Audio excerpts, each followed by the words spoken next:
Fala pessoal, sejam bem-vindos a mais um Multitude Especial. Hoje estamos com uma presença ilustre, Mário Brunet, um amigo de longa data, pastor da Igreja Família Vida Nova do Recreio. Veio falar um pouquinho da estrada, da parte que ele era empresário, propósito e contar um pouco da história dele. Seja bem-vindo. Obrigado, Cássio. Obrigado pelo convite. Quero também parabenizar aí pelo estúdio. Que lindo, né? Coisa maravilhosa aqui, com excelência. Então, prazer poder estar aqui. É como você falou, né? Eu hoje pastorei uma igreja linda no Recreio. Nós temos uma igreja também em Auma, mas estou mais aqui no Recreio. E sou pastor há 9 anos, mas antes era empresário. Nunca tive o desejo de pastorear, nunca tive o desejo de ser pastor, por mais de ser neto de pastor, filho de pastor. Por isso mesmo eu via as dificuldades, eu via as ausências, eu via as frustrações, as traições, né? Tanto problema que tem liderar, e eu sempre quis me esquivar disso, né? E como nós estávamos falando ainda há pouco, quando entendemos o nosso propósito de vida, que eu acho um tema muito interessante da gente abordar aqui, o propósito de vida. E quando eu entendi o meu propósito de vida, eu comecei a abrir mão de sonhos pessoais, de vontades, de desejos pessoais, para viver aquilo que me trazia a plena realização, né? Que era cumprir o meu propósito de vida. E foi quando eu entendi que o meu propósito era transformar vidas, e seria através do ministério pastoral, onde eu me rendi. Então, eu tive que abandonar a empresa, eu vendi minha empresa. Assim, você imagina uma empresa que valia um valor bem alto, e eu vendi por menos de 10% do valor, porque eu estava decidido. E foi de um dia para o outro. Minha esposa trabalhava comigo, e eu cheguei nós tínhamos uma fábrica, e eu chamei minha esposa e falei assim, ó, eu estou decidido, nós vamos parar com tudo. Nós vamos vender a empresa, ou largar, ou passar a empresa. Nós vamos viver aquilo que Deus nos chamou. E aí ela pensou que eu estava maluco, primeiramente, né? Porque a empresa tinha bastante funcionários, nós tínhamos veículos, tudo isso. E em uma semana nós não tínhamos mais a empresa. Eu vendi para o meu sócio, o preço que ele quis pagar, a forma que ele quis pagar. E eu quero te dizer que, graças a Deus, eu me rendi às minhas vontades para viver a vontade de Deus na minha vida. E eu acho que isso é uma boa instrução para a gente compartilhar aqui. Porque muitas vezes a gente está vivendo um sonho pessoal, vivendo o nosso desejo, a nossa vontade, e Deus não tem problema nenhum em realizar, né? Deus é um Deus Pai, um Deus que ama, mas quando a gente se rende às nossas vontades para viver a vontade do Pai, a Bíblia diz que a vontade dele é boa, perfeita e agradável, e o plano dele é muito melhor do que o nosso. Então, entender isso, identificar isso, renunciar à própria vontade para viver a vontade de Deus, eu acho que é um grande segredo de sabedoria, né?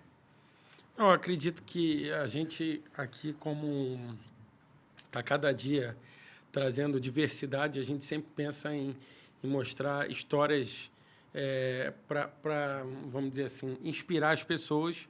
E acho que mostrar momentos e mostrar que todo mundo pode tudo, desde que siga ali trabalhando, desde que siga as vontades, mantenha, faça tudo certinho. Então, assim, quando a gente pensou, eu acho que o propósito é um negócio legal de se falar até para a geração nova, que é que, né, a gente estava falando um pouquinho antes. O mundo está numa velocidade grande, as pessoas estão cada vez mais doentes em várias esferas.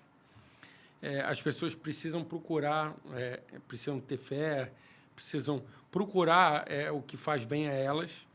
E, nesse momento, assim, você, como a gente já acompanha, já conhece, você tem um tempo, eu acho que é um modo legal de mostrar para as pessoas como é que foi essa transformação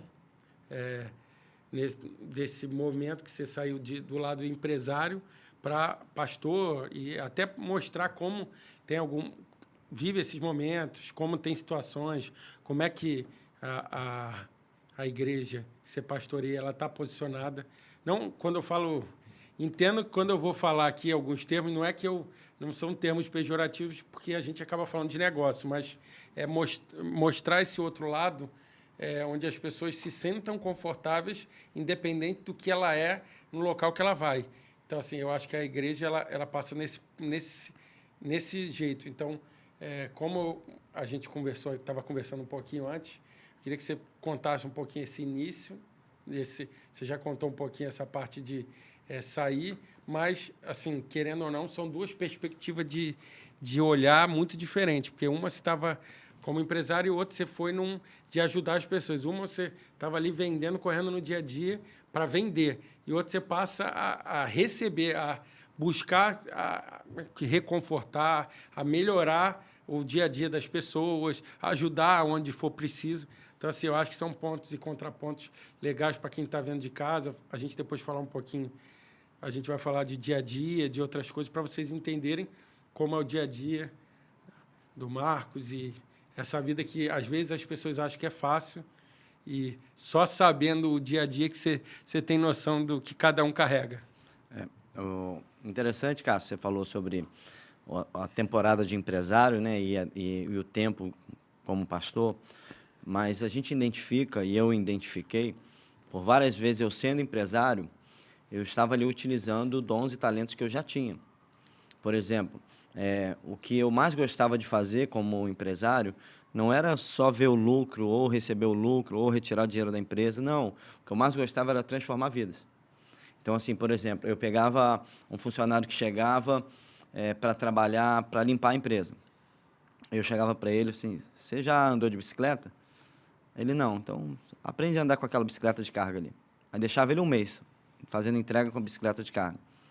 E aí, daqui a pouco, você já andou de moto? Não. Então, vou ensinar você a andar de moto. Pegava um motorista, pagava a habilitação dele, e daqui a pouco ele era um entregador de moto. Então, eu celebrava a transformação daquelas vidas. Então, para mim, a maior alegria que eu já tinha como empresário é ver alguém chegando em um ponto e sendo transformado e alcançando outro. Alguém chegou recebendo um salário e daqui a pouco está recebendo 2 vezes mais, 3 vezes mais. Isso me trazia alegria, contentamento. Então, quando eu identifiquei que isso já fazia parte do meu propósito, então é bom você que está me ouvindo, talvez, eu não sei o meu propósito. Preste atenção, muitos dons e talentos que você já tem, eles indicam para o seu propósito, né? É muita coisa que você faz hoje em dia que traz aquela realização. Às vezes você nem está ganhando dinheiro, mas você sai ali realizado. Isso faz parte do seu propósito, está alinhado ao seu propósito. Então, eu já vivia isso como empresário. E aí foi quando eu me rendi e falei assim, não, agora eu quero cuidar de vidas, transformar vidas. E aí passei aí 2 anos sem ter empresa, sem estar como pastor também. Passei 2 anos estudando, acompanhando o Thiago também em muitos lugares e me qualificando, até que veio a ordenação pastoral, né? Aí comecei a cuidar da igreja e depois abrimos uma célula aqui na Barra, depois a igreja. E, graças a Deus, nós estamos aí cada dia mais cuidando de pessoas, transformando vidas, levando a palavra do Evangelho, salvando através do nome de Jesus. E, graças a Deus, eu me rendi. Pegando esse lado família, você, marido da Renata, pai da Davi e da Esther, como que a família, como que você vê a família molda as suas decisões? É fundamental, né? Porque antes de eu cuidar de pessoas, eu preciso ser um bom pai. Só um minuto. Não, vai lá, tosse tranquilo.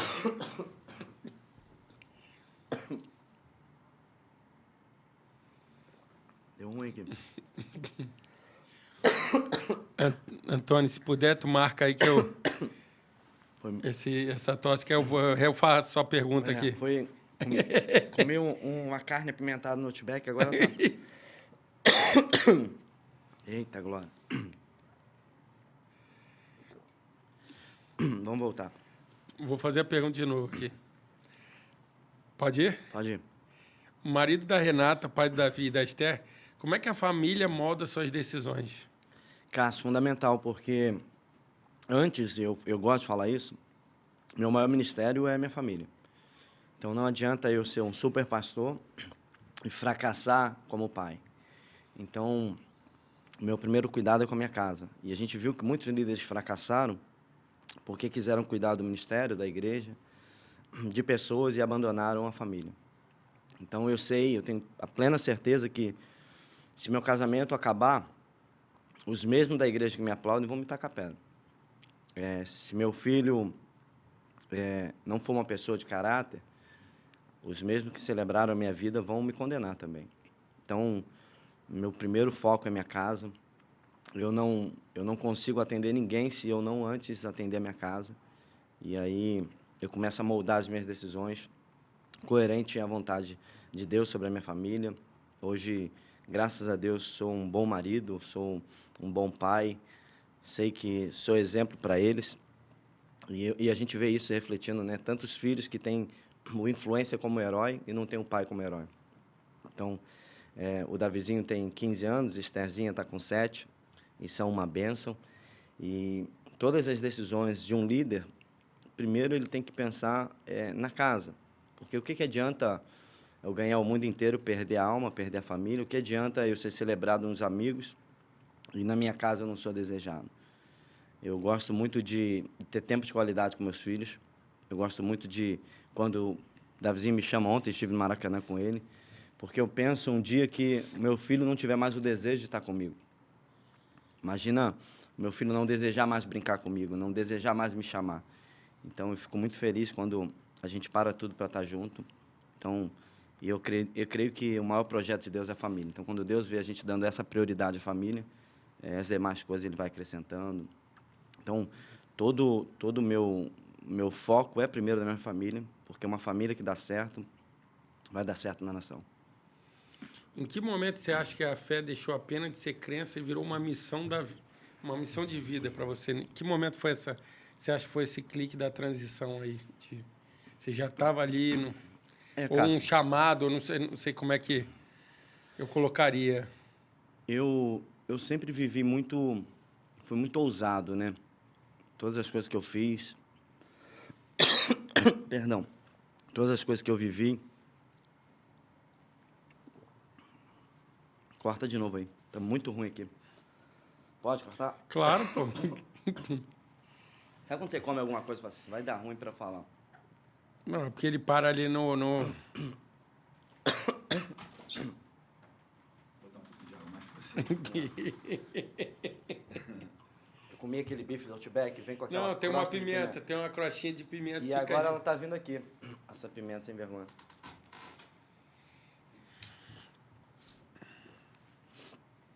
Mas está repreendido, em nome de Jesus.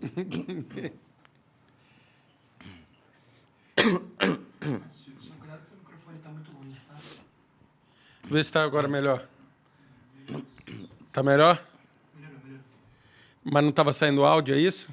Tá. Vamos lá. Eu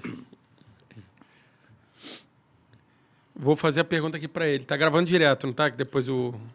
Pô, vou te dar um trabalho aí na edição, hein? Nada, relaxa, sem preocupação. Então, em que momento a fé deixou de ser apenas uma crença e virou uma missão de vida? Como é que você vê essa transformação que acabou... Você conta aqui que você já fazia uma parte, já fazia algumas coisas. Só que quando ela te transformou, como é que foi essa... eu estou perguntando aqui se é um chamado, como é que foi essa transição, vamos dizer? Como eu falei, nós falamos sobre propósito, quando eu identifiquei que o meu propósito de vida era cuidar de transformar pessoas. E aí, eu aprendi que eu posso fazer todos os planos e nenhum deles vai superar o plano de Deus. Foi quando eu decidi, Cássio, querer viver o plano de Deus, querer viver a vontade de Deus. Aí, dá uma repreendida. Segura aí. Eu nunca vivi isso aqui, ó. Será que se tomar alguma coisa quente melhora? Tu quer um café? Tem um café aí, cara? O Rafa ali. Rafa?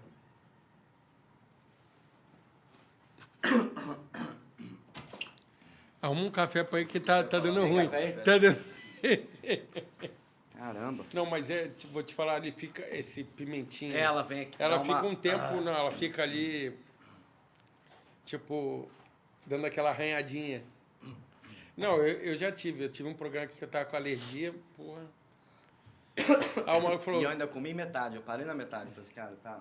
Não, os caras falam que quando eu na pandemia, tinha restaurante que eu sentava, eu tava com alergia. Começava a tossir, a galera ia saindo assim. Ela, porra... Mas alergia de quê? Não, alergia, tenho rinite alérgica, pô. Aí esse tempo, quando começa frio, por exemplo, fui para São Paulo, é frio, calor. Começa. Aí começa, você falou, aí começa a tosse. Aí você tosse. Só que eu fico tossindo. Aí às vezes eu fico não querendo tomar corticoide. Porque, pô, tomar toda hora corticoide, aí você fica sem tomar, aí minha tosse vai aumentando, é o que você falou. Chega num ponto que eu tô aqui tossindo, parece tosse de tuberculose. Fico, tipo cachorro. Aí os malucos sentavam assim, eu começava a tossir. O meu pode ser também, de repente, os carpetes, não sei. Eu tenho de vez, assim, tem quando eu fico muito nesse calor, frio, depois... Eu tava bem aqui no início, nada da garganta. Tu conhece a galera de Teu café é puro, adoçante, açúcar. de Deixa aqui o acústica, de tratamento acústico? O que fez aqui? Não Aqui conhece. teve. Mas você conhece alguém bom e barato? Tem que botar lá na igreja. Mas o que tu quer fazer de acústica lá? Preciso botar algumas nuvens, acústica. Obrigado. Cara, o Tadeu que faz aqui, pode fazer lá, para fechar a gente. É mesmo? Assim, o nosso você tem que entender o que é. O nosso teve muita especificidade aqui, né? Aham. Porque eu tenho vidro duplo de 12 milímetros, que eu não sei o que, tem que entender o que é. Esse bate e volta aqui, Esse teu vidro aí... o vidro foi caro. Não, o vidro acústico, né? Então, aqui tem o Não, o meu não tem vidro, não. O meu eu vou fazer no templo. Eu quero botar... No tempo que é aberto? Não, no templo da igreja. Ah, tá, no templo. Entendeu? Eu tenho Então, teto... eu marco, então, você me marca, eu marco de ir lá e depois vejo com alguém que fez, que é parceiro e tal. Tem bastante gente. Só entender Eu o que preciso botar é. uns painéis acústicos, né? Aqueles painéis com lã de vidro fechado. Aqui tem tudo. Aqui é tudo feito de lã. Por isso que tem essa grossura para não poder vazar e tal. Cara, isso não é assim absurdo, não. Não, não é não. O nosso aqui, o que é absurdo é a parte de vidro. Que aqui realmente foi um dinheiro. É mais açúcar? Tá ótimo. Vamos tentar? Você que tem que me falar. Eu já fui o cara da tosse, eu tô tranquilo aqui. Os caras que falavam, porra, tu tosse muito. Eu já fiz programa aqui me controlando, fica aquela cosquinha. E, tipo, direto eu... Tá bom. Aí eu... Pô, preguei ontem pra caramba. Não, vocês falam direto, porra, a garganta é... Não, eu quando gravo 3, 4, eu fico... Eu antigamente achava que tem que gravar não hidratar. cansava. Então, mas eu achava que não cansava, que era história isso. Cansa. Aí, tipo assim, aí eu fiz aqui uns 3, 4 um dia aqui, gravei 8 horas. Saí daqui um caco. Porque teu cérebro fica pensando, tem que pensar toda hora. Tu acha que é bobeira. Quer dizer, eu achava, né? Fica assim, tá Tá exagerando. quanto tempo aqui no estúdio? Aqui tem 1 ano e pouco. É 2 mesmo? anos, eu acho. Mas eu comecei o negócio tem 1 ano, o meu. Assim, antes eu só tinha a gestão do... Tinha outra pessoa aqui. Não. É nosso, a gente que montou. A gente tem a estrutura... Na verdade, a gente criou esse modelo. Eu quero levar esse modelo para outros lugares. Por exemplo, até numa igreja, não sei aonde. Modelo de vidro para fazer, porque é diferente. Então, se quero levar para outros shops, é outra ideia. Só que eu não gravava. Eu só participava, Entendi. só ficava ali no coisa. Só bastidor. Aí eu comecei a ter essa demanda. Que nem você está falando, é quase um chamado de você ter que começar. Eu até vou te convidar que eu estou me preparando para janeiro. Eu quero fazer um treinando com as pessoas. Marcar, pô, Mário, vamos lá treinar na academia e conversar. Vamos fazer o dia a dia, mostrar a estrutura. Eu estou querendo fazer um desse aqui no Rio. O problema é que minha agenda é mais tudo que faz, mas eu quero fazer, porque eu vi um caminho no mercado, assim, não só no mercado, no que eu quero fazer. Uma troca de ideia no dia a dia da pessoa. Isso. Ali. Vamos acompanhar o dia do Mário. O meu só não pode ter avião e helicóptero, porque senão eu passo mal. É mesmo? Eu não vou, praticamente não vou. Eu estou tentando fazer uma terapiazinha, que para mim é... Pô, deixei várias vezes. Não fui no negócio do Thiago, porque eu não voava. Não voava. Eu vou de boa. Não, pô, tá louco. Helicóptero, então, pô, nem subo. Helicópteros, nem subo. Avião, eu ainda me esforço de vez em quando, mas o helicóptero é Eu vou zero. de boa, tranquilaço. Porra, queria ter... Vocês todos, porra, todo... O Thiago voava como se fosse... Pô, já peguei cada pepino com o Thiago, meu. Tá maluco. Quando ele Fui contava... do Amapá Então, essas ao porra... Macapá com teco-teco. Então, essas loucuras que ele pegou lá, vocês fizeram 50 mil pessoas lá em cima, me contou, eu falei assim, você é maluco, eu não entrava nesse avião, podia ser o que for aqui, que eu não... Meu pai é piloto, eu já não entrava. Teu pai era piloto? Meu pai é piloto, pô. Eu voei a vida toda aqui. Eu tive Ele é vivo ainda? Não? Pô, me azucrina direto. Mas pilota ainda? Não, agora não pilota mais, mas meu pai pilotou muito. Tipo, meu pai começou com Regente, pilotou até Boeing 630, carga, todo, 707, 737, FAB, e aí depois fez algumas coisas fora. Meu pai deu instrução para um monte de gente. O antigo piloto do Ike, meu pai que deu instrução, o Salgueiro, que eu acho que ele não está mais, que era major, era o cara lá. Meu pai que deu aula para ele. Os caras todos. Aí ele ficava me zoando. Pô, é um absurdo, tu não andar de avião. Vou te mostrar o Ike aqui em casa.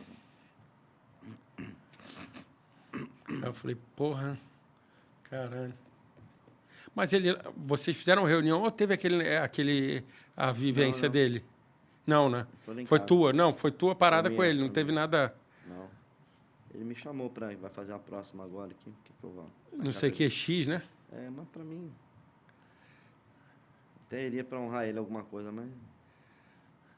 Não é minha pegada, não. Vou mostrar aqui. Ele é fera demais, cara. Vou te falar, o cara... Não, eu tenho certeza, Sonhador. porque por mais das coisas que aconteceram, o maluco é muito inteligente. Por isso que eu queria trazer ele. Ele postou em cima do leão lá em casa. Ah, isso é na tua casa, aquele leão? Achei que... É. Porque ele tem um negócio desse na dele. Não, nem em casa. Pô, maneiro. Na sala. Não, eu acho ele gênio. Vamos lá, vamos tentar? Vamos. Este back do diabo. Antônio, vou puxar aqui a pergunta, hein? Vamos lá. Então, Mário, voltando aqui, em que momento a fé deixou de ser apenas uma crença e virou uma missão, um chamado? Como é que a gente pode falar isso, mostrar isso para o pessoal? Você falar um pouquinho dessa transformação que teve na vida. Primeiro, Cássio, é bom a gente discernir. A gente confunde muito fé com motivação, né? Tem gente que já fez vários planos motivados e não aconteceu. Por exemplo, se acordar 5 horas da manhã, tomar aquele banho gelado, focado em algo que vai acontecer, que você quer que aconteça, algo que você espera, algo que você está trabalhando. Quantas vezes isso não aconteceu, mas você estava o quê? Motivado. Isso é motivação. E qual a diferença? Porque muitas vezes o que a gente precisa, a gente vai se encontrar numa barreira onde só um milagre. E aí você pode estar motivado, você pode acordar cedo, você pode dar o teu melhor, você pode estar empenhado, motivado, e aquilo não vai acontecer, porque a palavra diz que só a fé tem o poder de mover montanhas. Então, você pode estar motivado. A motivação, ela faz o quê? Ela te move, né? Ela te desperta, ela te agita, ela te faz ser uma pessoa até melhor, mas quando a gente precisa de um milagre, é só a fé. E a palavra de Deus diz que sem fé é impossível agradar a Deus. Então, nós temos que entender que a fé é o fundamental para você ter um caminho com Deus, uma conexão com Deus. E eu comecei a aprender a viver pela fé, né? E viver pela fé não é ser irresponsável. Viver pela fé é crer no sobrenatural. É acreditar mais naquilo que não pode ser visto, mais naquilo que você crê. É entender que Deus ele tem poder para fazer todas as coisas. A palavra de Deus diz que tudo é possível que nele crê. Então, quando a gente tem fé, a gente tem a convicção que, quando Deus bota a mão, ninguém pode impedir. Então, eu comecei a viver pela fé. E a fé que você me perguntou de viver é quando que eu fui, né, para o lado ministerial, para cuidar de pessoas. A gente fala da transição, que é porque, como a gente fala muito para empresário aqui, e a gente, às vezes, tem que tá mostrando esse lado, que é o quê? Querendo ou não, você abdicou de muita coisa que, às vezes, as pessoas não conseguem entender, que aí eu acredito que é onde você está falando da fé, para você ir, porque tinha um caminho, tinha todo vamos dizer, um chamado, alguma coisa nesse sentido. Porque a pessoa está ali, que nem você falou, está ali num negócio, estava teu negócio andando bem, não sei o quê. E aí você, não, eu vou largar. Não é largar que eu digo. Largar no sentido de eu vou para outro... Estou fazendo uma transição para o lado ministerial, é completamente diferente. Muito. E não foi fácil, Cássio. Não foi fácil, porque às vezes as pessoas olham assim, o resultado que você tem hoje, e falam, pô, você deu bem, né? Olha, tá bem de vida.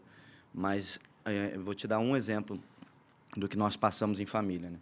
Você imagina que eu era um empresário, bem-sucedido, viajava para onde eu queria, tinha uma condição legal, e de uma semana para outra nós decidimos obedecer o que Deus tinha falado ao nosso coração e parar com tudo. Então, nós ficamos 2 anos, Cássio. Fiquei 2 anos, pensa num aperto financeiro. Não, eu lembro porque a gente se encontrou, eu acho que nessa transição, lá atrás. Assim, eu acho que você estava... Eu não lembro se você estava começando ou já estava no meio quando a gente... Então, assim, foram dias muito difíceis, porque nós tínhamos um combinado, eu e minha esposa, de não pedir dinheiro a ninguém, não reclamar, não transparecer o que a gente estava passando, nem para a nossa família. E eu lembro que chegou uma noite que a minha esposa entrou no banheiro e começou a chorar, olhou para mim e começou a chorar. E ela falou assim, amor, nós já passamos por algumas coisas, por alguns desafios, mas igual o que a gente está passando, eu nunca vi. Eu falei, o que houve, amor? Não tenho o que comer amanhã. E ali eu fiquei com meus olhos assim, lacrimejando. Eu falei, amor, a gente só não vai reclamar. Deus nos deu uma palavra. E, Cássio, eu passei essa noite toda chorando, orando. E não sei se você vai se recordar, nesse período, nessa madrugada, nós tivemos um recorde de ventania no Rio de Janeiro, onde foi acho que mais de 50 anos não caía tantas árvores como caiu. E eu quero te dar um exemplo do cuidado de Deus, e isso não tem nada a ver que caiu árvore por causa que Deus estava fazendo algo pela minha vida, mas de manhã eu acordo com uma ligação da minha mãe, falando, Marinho, como é que foi a ventania aí? Eu falei assim, mãe, derrubou o telhado aqui de vizinho, mas estamos de pé. Aqui em casa acabou com tudo, na rua, né? E estamos sem luz, e a Light já avisou que vai ficar uns 2 dias sem luz, porque caiu a árvore em cima da fiação. Só que ontem eu fui no mercado, eu enchi as 2 geladeiras e os freezers. Você pode vir aqui, leva tudo para sua casa, senão vai estragar? Então, ali eu comecei a chorar, porque minha mãe não sabia o que eu estava passando. Na noite anterior, minha esposa falou que a gente não teria o que comer. E nesse dia, nós almoçamos churrasco, tomamos sorvete, passamos uma semana com bastante alimento. E o que eu queria deixar, assim, o entendimento, obedece à voz de Deus, cara. Ele é um bom pai, ele não vai deixar faltar nada. E foi uma das escolas minhas da fé, de confiar em Deus. Mesmo quando você olha assim, poxa, impossível isso acontecer naturalmente, mas o milagre só acontece quando humanamente não pode ser feito. Aí o sobrenatural acontece. E a gente viu o cuidado de Deus ali, e até hoje, Cássio, a gente vê o cuidado de Deus em tudo, em tudo. Você sabe a linda igreja que a gente tem lá, as pessoas que a gente pastoreia. Então, em tudo nós vemos a mão de Deus quando nós confiamos nele. Quando a gente obedece a Deus, quando a gente renuncia o que nós temos que renunciar para viver a vontade de Deus, é bom demais. É um segredo de sabedoria isso. Você acha que o maior impeditivo da maioria das pessoas é nesse acreditar? Porque, assim, na fé, que eu acho que assim, não é fácil. Eu acho que que nem você falou, não é uma coisa fácil de dizer, de ver, assim, querendo ou não, a gente se conheceu num momento lá atrás, eu vi muita coisa do Thiago, que hoje está aí muito bem, a gente viu algumas coisas, e assim, eu vou te falar, tem coisa que você, assim, você acredita porque você viu. Tem coisa que você fala, que nem você está falando aí, você está dando um exemplo de um negócio. Você fala assim, porque aconteceu comigo, porque eu estava ali junto. Porque tinha coisa que tu falava assim, cara, isso é impossível. Eu vi umas coisas que tu falava assim, não é possível. E realmente, você às vezes, querendo ou não, a gente é humano, eu acho que você duvida às vezes. Você fala assim, pô, será que é isso mesmo?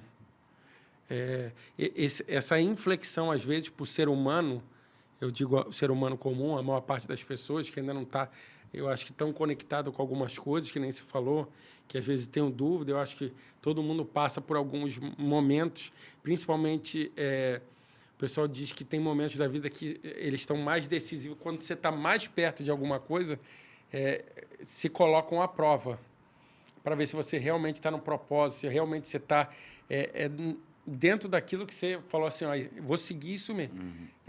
Não sei se é um teste, eu não sei. Estou perguntando aqui, porque você fala assim, pô, Tori, que nem você. Você estava ali, você tinha tudo para chegar e, não, vou pedir para alguém. Então não vou seguir nisso. E tá chegando ali no mínimo momento, como se fosse uma aprovação, alguma coisa assim. Isso você acha que é isso aí que... como é que as pessoas, você acha, como é que a gente melhora isso das pessoas? Ou como é que você, como pessoa que está passando por esse momento, o pessoal que está assistindo a gente, que às vezes está no momento, às vezes, de descobrir isso, ou de olhar para si, para dentro, ou de puxar mais esse lado de Deus, ou tudo, ou assim como ser humano. É um desafio para muita gente, porque a fé ela é ilógica, né? Você imagina que quando você busca muita razão, você já abriu a mão da fé. Porque, geralmente, quem tem um perfil muito analítico, essa pessoa vai ser um pouco mais cética. Porque toda vez que você busca razão, toda vez que você quer saber o como, a fé já abre mão. Você já tira a mão da fé. Por que eu estou te falando isso? Porque você precisa, primeiro, crer no que não está vendo. Você precisa confiar acima da realidade que você está enxergando. Por isso que a fé é um fator fundamental para você conhecer a Deus. E a importância que você falou aqui, eu vi muitas coisas, eu só acredito em muitas coisas porque eu vivi isso. Então, vou te dar um exemplo aqui. O que tem aqui na minha caneca aqui? Teoricamente, água. Mas, só eu posso afirmar que é água, porque eu experimentei. Sim. Poderia ser um líquido branco, poderia ser outra coisa, um Sprite. Então, a diferença é quem experimenta. Então, o que eu aconselho, e, na verdade, a minha função também como pastor, não é ser luz para mostrar para as pessoas olharem para mim, mas para eu mostrar o caminho que é Jesus. E Jesus é irresistível, cara, Cássio. Quando alguém conhece Jesus da forma que ele é, quando alguém conhece, tem uma experiência, é irresistível. É impossível alguém conhecer Jesus verdadeiramente e resisti-lo, e negá-lo. Então, assim, o que nós precisamos? Mergulhar, buscar. Quanto mais a gente busca, mais Deus se apresenta. Por isso que, muitas vezes, ou 99% das pessoas conhecem Jesus através da dor. Não é assim? Buscam a igreja através da dor, buscam... Sim, porque eu acho que ela deixa chegar no limite, onde ela não está aguentando mais, e ela fala assim, agora onde é que eu posso buscar isso? Assim, eu acho que é o ser humano, né? A gente bota assim, ele vai achando que ele é maior do que muitas coisas que existem. E ele vai, não, eu resolvo, eu faço, eu aconteço. Só que tem momentos que você fala assim, é o que você falou. Ele está no momento que ali, como o Tiago e outros falam, do sobrenatural. No natural já não tem mais resolução, é o que você falou. Ali, na lógica, acabou. Aí ele fala assim, se eu não for... eu tenho que buscar outra coisa. E ele chegou no limite. Só que ele foi deixando até ir no talo para chegar e pedir. Eu acho que a maioria é isso. Tem outras pessoas que eu acredito que não. É difícil entender... o que você falou, o movimento de fé, o movimento de conhecer e de entender algumas coisas, eu acho que ele é muito pessoal. Apesar de ter a gente, pelo menos eu na minha criação, minha mãe sempre me ensinou, eu sempre tive na igreja, a católica em si, mas sempre tive cedo, sempre estudei, sempre aprendi algumas coisas, sempre tive fé, acredito em Deus e tal. Mas você às vezes estava do lado de uma pessoa que dizia algumas coisas, mas não acreditava. Então, é meio assim, você olhar meio copo cheio, meio vazio. Você vê que algumas pessoas também falam muitas coisas, mas não fazem. Então, é muito difícil a gente, aqui, não querendo julgar, mas assim, a gente vê muita gente esperando dar muito problema para falar assim, não tem mais jeito. Aí, como não tem mais jeito, vamos pedir a Deus, vamos pedir, porque o impossível só Ele pode te entregar.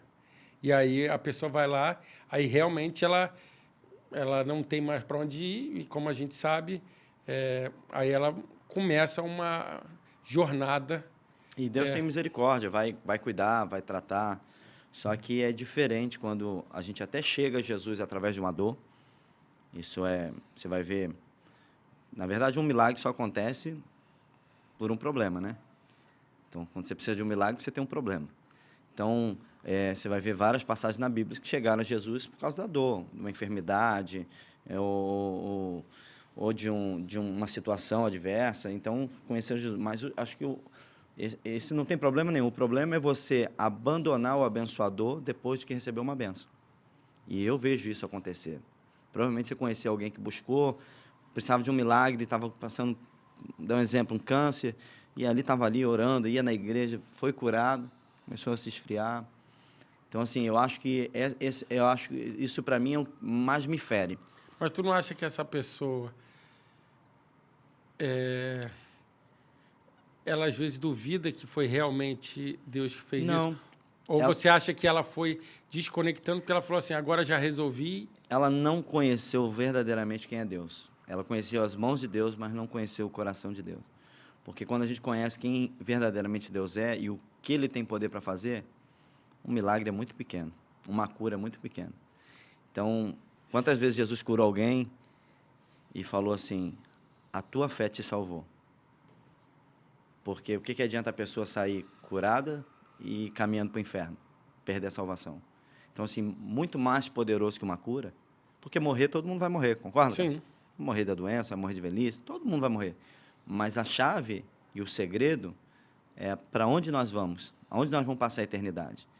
Nós vamos passar aqui, a inteligência artificial está até ajudando muito na medicina, andei estudando sobre isso, que provavelmente vai aumentar um pouco o tempo de vida aqui na Terra. Só que vamos dar um exemplo assim, 120 anos de vida. Beleza, viveu 120 anos de vida. E a eternidade? Então, quando nós entendemos sobre que Jesus é o caminho, que ninguém vai ao Pai se não for por Jesus, que a maior promessa que Ele tem para a gente, a maior bênção é a eternidade, a bênção não é tudo que a gente tem, o milagre não é tudo que a gente tem, ou a prosperidade não é tudo para a gente. Então, nós temos que ter fé e caminhar com Deus até a eternidade. Então, muita gente recebeu um milagre e se afastou de Deus porque achou que recebeu tudo que poderia. Mas o tudo de Deus é eterno. O tudo de Deus é estar com Ele na glória. Então, tem uma passagem que diz o que adianta ganhar o mundo inteiro e perder a sua alma. O que nós temos de mais precioso, Cássio, é a nossa alma. O que é eterno é a nossa alma. Então, o que eu falei que às vezes que a gente sente, que dói como pastor, como líder, é ver alguém que abandonou Jesus depois de receber algo que ele entregou que não era o mais precioso, né? A pessoa recebeu um milagre, você vai ver quando uma história que tem que Pedro, eles largaram a grande pesca na beira do lago ali, largaram tudo, viveram uma pesca maravilhosa, largaram tudo para seguir a Jesus. Por quê? Porque eles entenderam que muito mais poderoso que a bênção, que o milagre, é caminhar com o abençoador, né? Então, acho que uma das virtudes de quem verdadeiramente conheceu Jesus é desejar todos os dias caminhar com Ele. Continuando nessa pegada que a gente está um pouquinho, o que mais te desafia hoje como homem, pai e líder, você acredita? O que mais me desafia é seguir intimidade com Jesus, com Deus, manter a lenha acesa, né? Manter o fogo aceso. Eu acho que esse é um grande segredo também, porque nós precisamos ser catadores de lenha, né, para que o fogo continue aceso, a unção continue. Não se distrair, muita coisa que não é pecado, mas é distração. A gente falou um pouco sobre a internet, sobre as redes sociais, é uma ferramenta poderosa, mas destrói muita gente, destrói muita família também, se você não souber usar. Então, por exemplo, eu tenho um limitador aqui de tempo no meu Instagram, porque ele pode ser muito bom, é muito bom para mim, ajudo muitas pessoas através do Instagram, através dos meus vídeos, mas se eu vacilar, eu me distraio com o Instagram. Provavelmente você que está me ouvindo aqui já se pegou horas ali, rodando o dedo no Instagram, vendo de política a besteira, em segundos. Então, se cuidar para não distrair e continuar com o chamado, focado em transformar vidas, transformar pessoas, dar destino para meus filhos, deixar que eles deem continuidade ao legado e ser um exemplo e deixar lembrança para eles. Muito mais importante que deixar herança, deixar legado e deixar lembrança. A gente tem que lembrar, Cássio, que todos os dias a gente está morrendo. Esses dias eu levei uma pessoa comigo no hospital, visitar uma pessoa que estava muito mal. E ela olhou, poxa, fulano está morrendo, né? E eu falei para ele, nós também. Só que por olharmos uma pessoa no CTI, a gente acha que a probabilidade dela estar morrendo é maior que a nossa. Sim, mais rápida. É mais rápida. Mas nós estamos morrendo todos os dias. Se a gente sabe que a gente está morrendo todos os dias, o que nós estamos deixando para a nossa família? Quais são as memórias que nós estamos criando hoje? Qual o tempo que a gente está tendo com o dono do tempo? Qual o tempo de qualidade que a gente está tendo com aquele que a gente quer passar a eternidade? Então, nós precisamos refletir sobre a distração que nós estamos tendo, sobre a competição que a gente tem, sobre a busca insensata e incansável pelo prazer, pela felicidade inalcançável, e entender que a gente está morrendo todos os dias. E eu quero poder deixar testemunho, eu quero poder deixar um legado para os meus filhos, eu quero poder ser lembrado. Tem muita gente que deixou herança e não é celebrado. Pelo contrário, quando morre, deixa briga, deixa confusão, família destruída. Então, eu quero ser chamado, no fim de tudo, servo bom e fiel, entre para o meu reino. Acho que essa é a minha luta todo dia, minha luta diária. Uma outra coisa baseada um pouco no que a gente está falando, como lidar com dúvidas, cansaço emocional e pressão diária, que, querendo ou não, elas são intrínsecas dentro do que a gente vive hoje. Você falou um pouquinho, a gente acaba tendo essas sensações todas, até por causa da internet, por estimular coisas que às vezes não são ideais, por agitar os filhos, a família, insinuar várias coisas. Querendo ou não, o acesso à informação, você é mais ou menos da minha geração, então, assim, a gente está passando por movimentações, e na nossa época você tinha que ir buscar algumas informações. Hoje, você fica sentado e elas começam a chegar diretamente. Então, acaba que a gente tem essa pressão e todas essas situações no dia a dia muito mais rápido, muito mais fácil. Então, se conter nisso... Como é que é isso? Voltando lá para o tema do propósito, quando eu sei meu propósito, quando eu sei para onde eu vou, quando eu sei o que eu quero da minha vida para o futuro, eu começo a filtrar as informações, filtrar o que eu vejo, filtrar o que eu leio, filtrar meus relacionamentos, a mesa que eu sento, e aí eu começo a tirar as dúvidas. Você vai ver que muita gente que tem dúvida de tudo, porque não sabe para onde vai. Quem não sabe para onde vai, qualquer opção, ela entra, serve. Então, assim, a primeira coisa que a pessoa tem que identificar é o que eu espero, o que eu quero da minha vida daqui a 5 anos. Para onde vou? O que Deus quer de mim? Qual é o meu propósito? Pegou, hein? Então, fica muito mais fácil, Cássio, de eu tomar decisão e deixar de ser uma pessoa indecisa, né?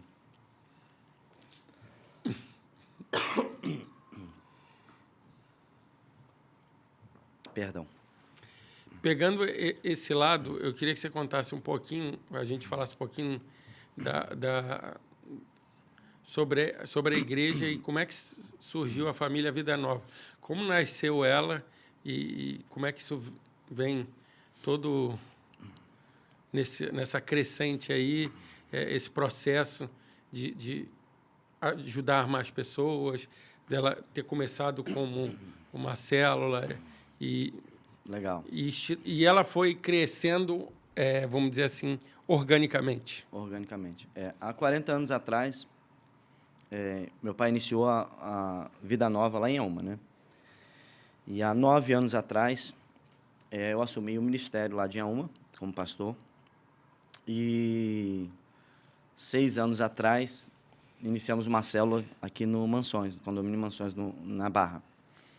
A pedido de uma amiga da minha cunhada, que tinha perdido a mãe. A família estava muito triste, enlutada, né? E eu fui lá orar pela família, fazer uma oração. E ali, depois dessa oração, o pedido foi de fazer no outro mês a mesma coisa. E depois dessa segunda oração, o pedido foi fazer de 15 em 15. Depois, uma vez por semana, toda terça.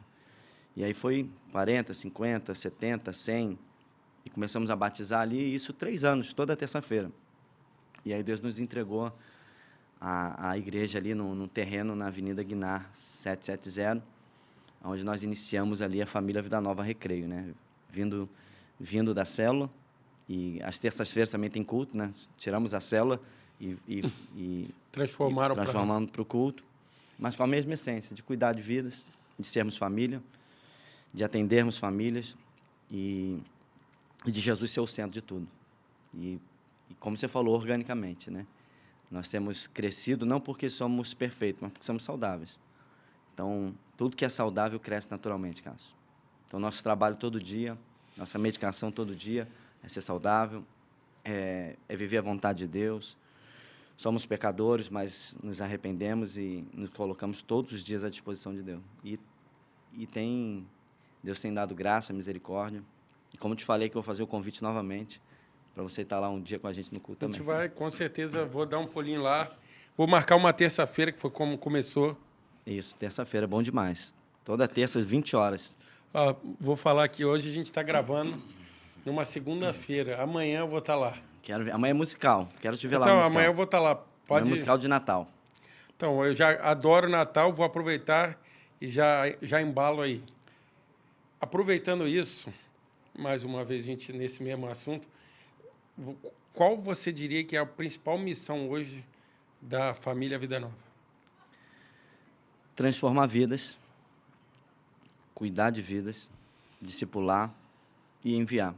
Porque nós não queremos fazer ninguém dependente na igreja, nós queremos fazer discípulos, formar discípulos. A Bíblia diz que a seara é grande e poucos são os trabalhadores. Então, nós não queremos fazer ninguém dependente, né, da igreja. Nós queremos fazer pessoas que conheçam a verdade, sejam libertos pela verdade e possam propagar, né, essa verdade, levar esperança. A gente estava conversando, Cássio, que está muito difícil, né? As pessoas são cada vez piores, né? Mais doentes ainda por causa das telas. Mas nós temos não é um remédio, mas nós temos a solução, que é Jesus. Jesus, ele é a paz que excede todo entendimento. Jesus é a esperança.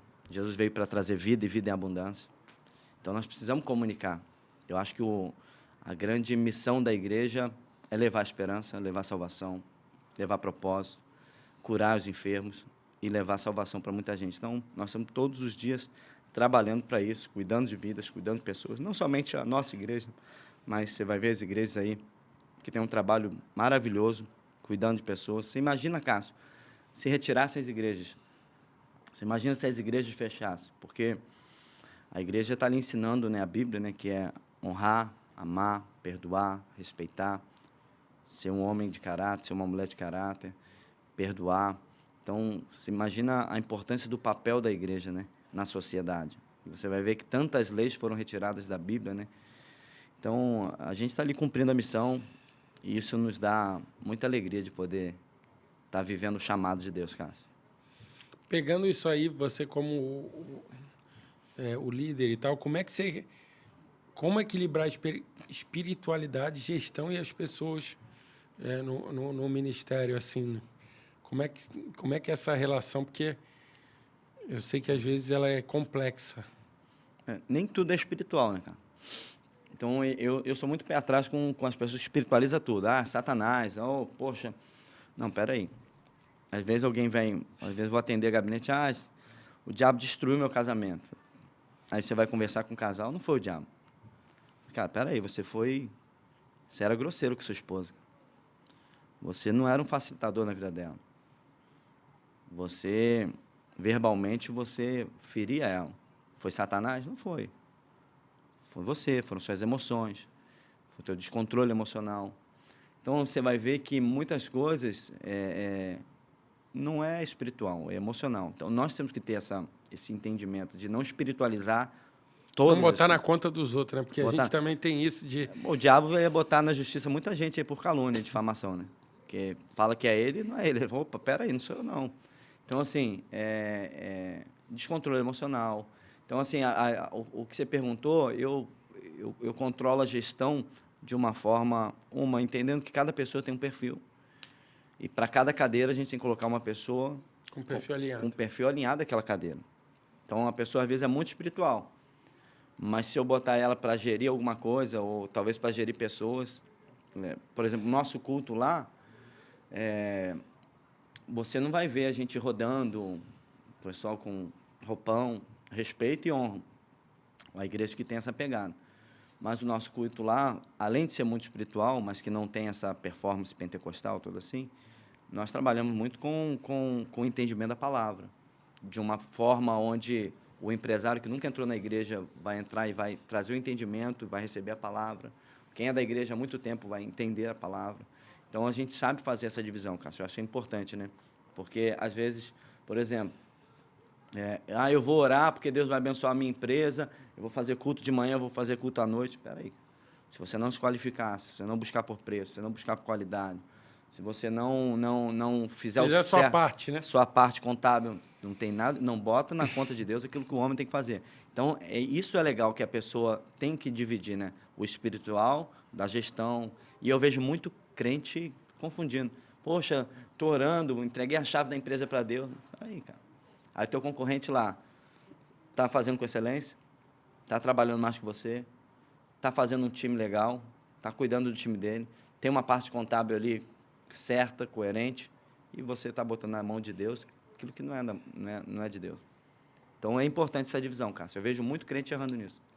Pegando esse lado que a gente falou, eu entendi que hoje a Vida Nova ela é mais aberta para estar recebendo todo mundo meio que de braços abertos para dar o acesso.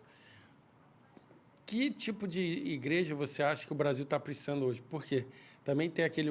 Não falando mal de ninguém nem nada, mas é no sentido de, às vezes, estar aberto a todo mundo para fazer a introdução, porque eu acho que, às vezes, é dar o acesso a uma palavra, ou dar o acesso que aquela pessoa precisa para ter um entendimento. E aí, depois, ela falar, pô, eu vou nessa, eu vou naquela, ou eu tenho um nível de conhecimento tal para poder escolher. Eu já fiz a introdução, porque eu acho que, assim, o que acontece também a gente tem preconceito com religião, com igreja, com algumas coisas, e às vezes isso deixa muitas pessoas, tira muitas pessoas da igreja ou de buscar Deus ou de tudo. Umas usam demais, né, que nem a gente está falando, quer botar na conta de Deus e do diabo de tudo, e outras também não vão porque criam uma certa aversão até por causa do ser humano em algumas coisas. Então, hoje, como é que a gente vê assim as igrejas para poder levar as pessoas a ter mais acesso à palavra? Primeiro, a gente tem que entender, Cássio, a multiforme graça do Senhor. Se só existisse uma forma de igreja, só existisse uma comunicação de igreja, a igreja só ia atender um público.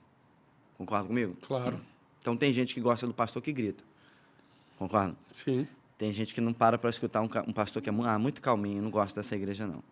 Tem gente que conheceu Jesus escutando o David Leonardo sentado, chamando meus lindos, mas conheceu Jesus através disso. Mas tem gente que jamais ouviria um pastor Silas Malafaia gritando. Então, a multiforme graça do Senhor permite que diversas formas de comunicar alcancem variados grupos de pessoas, né? Isso é importante a gente entender. Mas eu vejo como, por exemplo, nossa igreja lá é um ambiente onde, por exemplo, você pode levar um amigo homossexual lá que ele vai gostar, vai se sentir amado, vai se sentir ali abraçado pela igreja, porque nós é o nosso DNA ali, né, de cuidar e amar e olhar. Nosso dizer lá é um lugar certo para pessoas imperfeitas.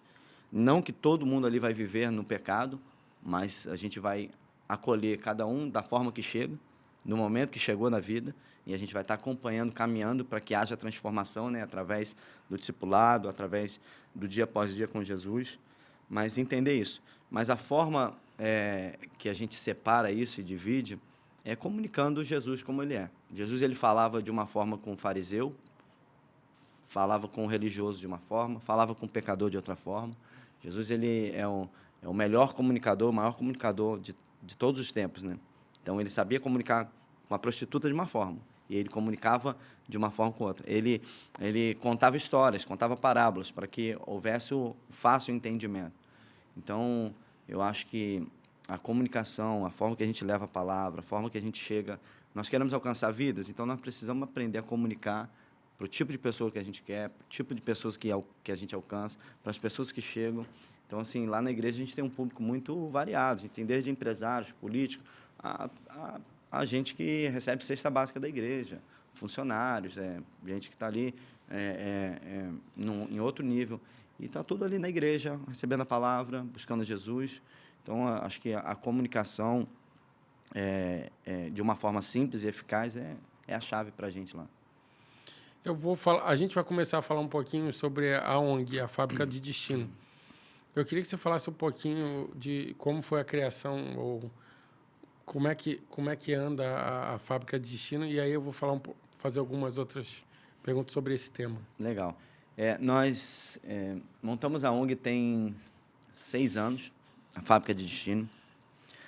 É um sonho que Deus nos deu, um projeto que Deus colocou no nosso coração, para fazer aquilo que também faz parte do meu chamado, que é transformar vidas, né? E o nome Fábrica de Destino é justamente o que a gente opera até hoje, né? Fabricando destinos. Por exemplo, nós temos muitos braços, muitos trabalhos, por exemplo, na comunidade Complexo Alemão, inclusive hoje à noite eu vou estar lá, onde nós temos alguns trabalhos sociais através do esporte. E ali a gente atende de 500 a 600 crianças, onde o destino ali é pré-moldado para muitas delas no tráfico. Infelizmente, né, já tem uma rotação natural ali, da criança estar ali perto do tráfico, da criança estar ali perto da boca de fumo, de começar a fazer um favor para um, fazer um favor para outro, de se inspirar ali no tráfico, porque são os que têm dinheiro, são os que estão com as motos, são os que estão com as meninas, são os que têm celular. Então, assim, tem toda uma estrutura natural e orgânica para que haja um destino ali meio que separado para eles. Então, nós entramos ali com uma forma do esporte, através, por exemplo, eu tenho um parceiro nosso, que é o pastor Alan, que trabalha lá dentro. Ele é um pastor, mas é um professor. Então, ali, muitas vezes, ele é pastor, ele é pai, ele é professor. E, por exemplo, teve a última guerra agora no complexo lá, né, que a gente sabe. Então, no dia seguinte, a primeira coisa que eu fiz, Alan, perdemos alguém? Ele, pastor, graças a Deus. Não tivemos ninguém aqui, ninguém dos meninos, ninguém estava lá, ninguém se perdeu. Então, assim, a gente tem um cuidado com isso. E a gente vê cada sementinha que a gente coloca. Cássio, tem 600, a gente salvar um faz muita diferença. Se a gente mudar, a gente muda de muita mais gente, muito mais pessoas, né? Então, a gente tem a ONG para isso. O que a gente faz com a ONG? Nós somos parceiros, nós alcançamos famílias, nós transformamos casas. A gente tem um caso do Everson, que é um menino que tem paralisia cerebral, onde nós chegamos na casa do Everson, lá no complexo, através da cesta básica, levando cesta para a família. E aí eu conheci aquele menino na cadeira de roda, todo atrofiado, numa casa, e entrei na casa dele. Impossível de você conseguir ficar lá dentro, por causa do cheiro, por causa da higiene. Não tinha esgoto, não tinha banheiro. Ele ficava uma semana para poder se lavar, porque tinha que alguém levar para o quintal, então não tinha rampa, não tinha nada de acesso. Ele, quando não estava na cadeira de roda, estava num sofá, que era um buraco no formato dele, com uma TV daquelas, lembra de porteiro? Pequenininho de tubo. E ali, Cássio, eu senti de Deus perguntar, ô Everson, o que você quer? Fala pro tio que semana que vem eu vou vir aí e vou trazer. Pensei que ele ia pedir uma camisa, um brinquedo. Aí ele pediu um ventilador. E olha que interessante, Cássio. Ele pediu um ventilador, eu falei, tá bom, tio vai vir aí semana que vem. Aí na outra semana eu subi lá, levei um ventilador e levei uma TV dessa de smart, né? E ele ficou todo feliz, a gente tem um vídeo, ele chorando, e eu fui embora pensando que tinha cumprido a missão. Cássio, cheguei em casa e Deus falando comigo assim, eu te mostrei a casa. Você viu que não tinha janela, você viu que não tinha esgoto, eu te mostrei a casa. E aí fiquei ali um mês lutando com isso. E aí foi quando eu falei sobre se render à vontade de Deus, né? Eu falei, tá bom. Subi lá de novo no Complexo Alemão, levei 2 arquitetas amigas minhas, levamos papel, lápis, pegamos a família do Everson, que é ele, 2 irmãos e a mãe, e eu falei assim, desenha aí a casa do sonho de vocês. O Everson só falava de banheiro, eu quero um banheiro. Eles desenharam a casa, o Cássio, pintaram a cor, tudinho. Fizemos o projeto 3D e aí fui procurar um pedreiro, porque tem que ser um pedreiro da comunidade, porque a casa é no topo do topo. Essa casa fica na comunidade do Complexo Alemão, na região dos Mineiros. É lá em cima. Lembra quando teve a invasão? Lembro. Onde tem uma matinha? Perto da casa dele. E aí é muito difícil o acesso. E aí consegui um pedreiro, apertei a mão do pedreiro, ele me cobrou R$ 25.000, Cássio, só para mão de obra. Sabe quantos reais eu tinha? 0. R$ 0. E aí fui para casa, falei, amor, fechei com o seu Antônio. Aí minha esposa, você é doido? Você não tem R$ 1? Eu falei assim, não, já pode ficar tranquilo, ele vai fazer. Mas sabe quando sobe aquela preocupação? Porque você não pode prometer nada na favela e não cumprir, né? Eu tenho um trabalho na comunidade há muito tempo. E aí, eu lembro até hoje, eu preocupado, a Érica, a mãe do Everson, me manda 2 vídeos, Cássio. Fui abrir os vídeos, jogando tudo fora, os armários fora, botando fogo nas coisas velhas da casa. Falei, não tem mais como voltar atrás. O que eu fiz? Peguei as imagens que eu tinha do Everson, a visita que eu fui lá levando a TV. Falei, gente, nós vamos começar agora um trabalho na casa do Everson, vamos fazer isso, isso, isso. Ele precisa da nossa ajuda, quem puder ajudar. Não deu 30 minutos, meu telefone toca. Um amigo meu lá dos Estados Unidos, não sei se você conhece, Bruno Avelar, quero te agradecer aqui também publicamente. Ele sabe o carinho que eu tenho por ele. E ele amigo, você já postou alguma vez, uma vez sobre o Everson? Eu falei, sim. Rapaz, tocou no meu coração de ajudar esse menino, mas me distraí. Estou aqui no hospital com meu filho internado e eu preciso ajudar esse menino. Me fala uma coisa, qual o valor da mão de obra dessa casa? Eu falei, Bruno, 25.000. Na mesma hora ele falou assim, tá pago, deixa comigo que a mão de obra é minha. Em 30 minutos a gente já tinha mão de obra. Então, só para você ter assim, a noção de como a fé é importante, né? Porque você dá o passo, Deus traz a provisão. E aí, nós gastamos mais de R$ 70.000 na casa do Everson. Vou te mostrar aqui fotos, você vê a casa toda projetada, a casa toda planejada para o cadeirante passar, com o banheiro dos sonhos dele. A Mondial trouxe todos os eletrodomésticos, nós fizemos uma festa linda lá para ele. E hoje, até hoje, tem a invasão, o pessoal entra lá na casa pensando que é de alguém lá, porque a casa é uma das casas mais bonitas da comunidade, tem uma varanda, uma vista linda para ele. Então, a ONG ela é um braço para chegar em quem precisa, em trazer parceiros para ajudar. Pode, se quiser, aproveitar aí o programa para falar como é que pode ajudar. Pode entrar lá no entra. Instagram, Fábrica de Destino. Pessoal que para ajudar aí, ó, quem é lá do entorno, os empresários que saíram de lá, que já um dia passaram essa realidade, sabem que é difícil, que puderem ajudar, entre lá, Fábrica de Destino. É um braço que a gente utiliza para ajudar a pessoa. Uma ferramenta que Deus nos deu para ajudar a pessoa. Quais as realidades mais te marcaram dentro da comunidade, sem ser agora, que, claro, a do Wesley, com certeza é uma realidade que você vai... Mas quais você... O interessante de a gente falar do Everton, eu aprendi algo muito importante com ele, o Cássio. Quando eu estava lá na obra, eu fiz uma pergunta para ele que me marcou muito. A gente estava construindo, eu falei, e aí, Everton, está feliz? Sabe o que me respondeu? Eu sou feliz. Aí, você escutar isso de alguém que nasceu com paralisia cerebral, o pai abandonou, mora no topo da comunidade onde ele não consegue se movimentar, a escadaria para chegar nele, vivendo numa pobreza total, dizer que ele é feliz, o que ele me ensinou? Que felicidade é uma decisão. Felicidade não é uma ocasião, não é uma circunstância, não é um efeito, é uma decisão. Ele decidiu ser feliz, independente da circunstância da vida dele, independente do que aconteceu, independente do que fizeram com ele, ele decidiu ser feliz. E o Everson, até hoje, ele sai para fazer palestra e ele fala sobre isso, sobre a decisão dele de ser feliz, a importância da gente decidir ser feliz. Porque quando eu decido ser feliz, nenhum infeliz estraga a minha felicidade. Quando eu decido ser feliz, nenhum infeliz pode mudar a minha decisão. Então, voltando ao que mais me marcou, foi a história do Everson, mas também poder ver como a geografia ela limita muitas pessoas. Por exemplo, todos os passeios que a gente faz com as crianças da comunidade, a gente tira da comunidade para quê? Para mostrar o mundo. Você sabia que 80% nunca saíram da comunidade? Tem criança que nunca atravessou a pista principal da comunidade para sair.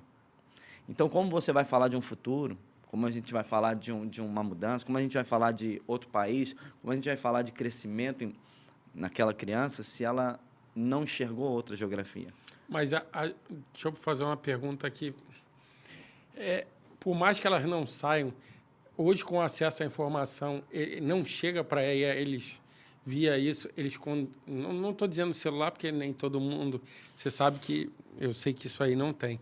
Hoje, o que eu acredito que todo mundo tem, ou a maioria tem, é a televisão, que ela chega mais ou menos em 98% da população. Mas, assim, com esse advento da informação, ele não ajudou mais as pessoas terem alguns outros tipos de perspectiva disso. Ou é uma utopia nossa por a gente viver uma realidade míope, que, querendo ou não, a gente é uma realidade do entorno nosso. Uhum. Então, não vou poder dizer, eu sei a realidade de quem vive no topo do morro, porque eu não estou lá todo dia. Claro que eu tenho alguma noção, mas, assim, sendo honesto, chega ou a gente que acha que chega? Então, eu não estou vitimizando, tá? Não, claro. Não é meu papel e também não gosto disso, não. Mas a cultura, ela estabelece muito filtro deles. Então, você vai ver que a maioria das vezes estão vendo que ou é só a novela, se vão para a TV, ou é o futebol, o esporte. E na maioria das vezes estão vendo que TikTok de funk, TikTok de baile, MC, tudo que está ligado ao quê? A mesma cultura deles. Então, é um ou outro que a gente vai conseguir tirar e mostrar. Por exemplo, levei a última vez que estive lá, levei a Felipe Melo, as esposas, levei as esposas de jogadores para falar sobre onde moraram, as viagens que fizeram, sobre as oportunidades que o esporte teve, para abrir o leque de visão deles de direção, de destino. Então, assim, não que eles só veem isso, mas a cultura dita muito o que eles buscam. Não, você vê, assim, isso é uma... Vamos dizer que é uma instrução do que a gente está falando aqui, e não uma constatação, nem uma obrigatoriedade do que a gente está falando. Mas eu, às vezes, pego alguns amigos que... Não que eu não vivi na favela, não tive nada disso. Eu cresci numa família relativamente bem. Meu pai e minha mãe passaram um aperto normal da época, mas eu sempre tive educação, mas a gente tem amigos que não têm a mesma condição. E tem gente que a gente ficava perguntando, cara, mas tu não está pensando nisso? Tu não está olhando para isso? Tu não está focado nisso aqui? Aí ele, não, eu amanhã vou no show. Não, eu vou, que nem você falou, eu vou escutar isso, eu vou focar naquilo. E aí você fala assim, pô, mas será que você não quer sair daqui?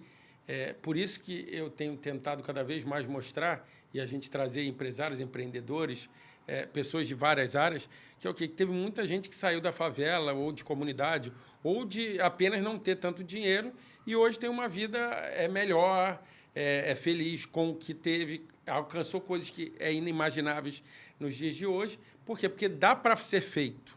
Não estou dizendo que todo mundo, a gente vai pegar os 240 milhões de habitantes e vão fazer. Mas é aquilo que você falou, eu também tenho que fazer uma partezinha minha, né? Uhum. Eu não posso ficar lá, eu vou numa festa, faço isso, não estudo, não faço nada, e vou falar assim, não, Deus vai me ajudar, ou vai cair uma chuva de dinheiro. Nesse sentido, eu acredito que a gente também, o que a gente pode ajudar, a gente tenta. Eu acho que é um caminho que todo mundo que puder fazer alguma coisa, porque se Deus já te deu muita coisa, o que é você ajudar quem você pode? Eu, por acaso, a minha mãe sempre ensinou que se não vai fazer falta, por que não ajudar? Eu tenho um lema que é esse aí. Minha mãe fala assim, pô, mas hoje em dia ela fala às vezes, caraca, mas tu ajuda muita gente. Assim, não é só a gente que necessita, eu digo, mas eu estou sempre a postos de muita coisa. Por quê? Porque ela sempre falou para a gente, pô, mas isso aí não faz diferença para você? Não, mas eu posso ajudar outra pessoa. Então, eu sou sempre aquele cara que ajudo. Não fez diferença nenhuma, eu estou podendo ajudar. Mas você não se sente bem quando você ajuda? Mais do que quando ajudar? Não, eu sinto, mas eu vejo que eu fui criado assim. Então, é uma coisa que está dentro de mim. É o que você falou, é mais forte do que eu. Eu tenho um negócio de servir muito para várias coisas, porque isso veio da minha mãe no ensinamento. É o que você está falando, é um ensinamento. Eu fui lá, por exemplo, na nossa igreja, eu fazia almoço da igreja, a gente fazia almoço para 1.000 pessoas. Eu, meu tio, mais 2 pessoas. Na idade dos meus amigos, você acha que meus amigos com 15 anos estavam fazendo o quê? Eu estava lá num churrasco, tipo assim, preparando 150 quilos de carne com não sei o quê para o almoço social que tinha. Então, assim, só que se for uma coisa que veio dentro dela, e hoje é um negócio que a gente sempre tenta, eu, final do ano, faço algumas coisas, junto pessoas. Na pandemia, a gente sempre tenta ajudar. Por quê? Porque eu vejo que um negócio que não vai fazer diferença para mim pode mudar a vida do outro. É o poder do pouco, né? E é aquela coisa que a gente fala um pouco. Se todo... É a história, eu acho que, dos passarinhos na floresta. Se todo mundo pegar e botar um pouquinho dessa água, você apaga o fogo. Agora, não ache que um cara vai pegar, ou um pássaro vai pegar e vai resolver tudo. Ele não tem esse poder. O poder é a continuidade, que nem a gente falou, da resistência de todo mundo estar fazendo.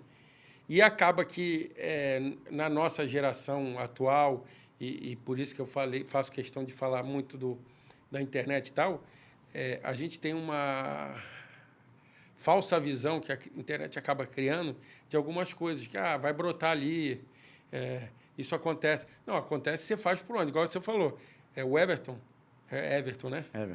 Everton. Se você não tivesse botado na internet, ou tivesse feito o movimento de lá, ele podia estar pedindo até amanhã. Não ia sair. Então, assim, ele precisa de um start de algum lugar.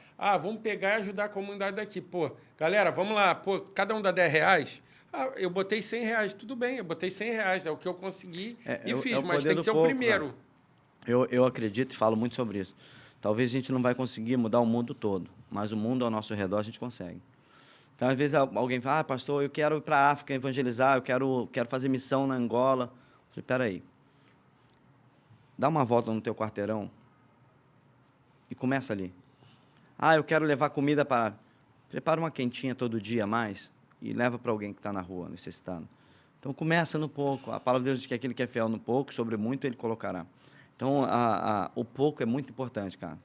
Então, a gente tem muita gente colocando responsabilidade na vida dos outros, terceirizando aquilo que nós poderíamos já fazer. Por causa do Estado, por causa do governo, por causa do presidente. Não, se eu fizer um pouco mais, e se você fizer um pouco mais, se outro fizer um pouco mais, a gente muda a vida de muita gente, transforma. E, na verdade, Cássio, nós somos apenas administradores. Não vamos deixar, não vamos levar nada. Nós somos só administradores do que Deus nos deu. E imagina Deus vendo aquilo que Ele nos entregou, a gente transbordando na vida dos outros. O que Ele vai fazer? Vai dar muito mais. Então, quando a gente aprende o poder de dar, a palavra de Deus que diz que feliz é aquele que dá com alegria. Abençoado é aquele que entrega.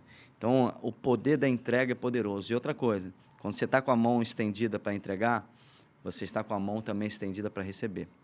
Então, toda vez que você tem a mão aberta para entregar, você tem a mão aberta para receber também. Então, tem muita gente que não entrega, está limitando muita coisa que Deus poderia já ter entregue na vida dele. Então, é uma bênção ser um abençoador.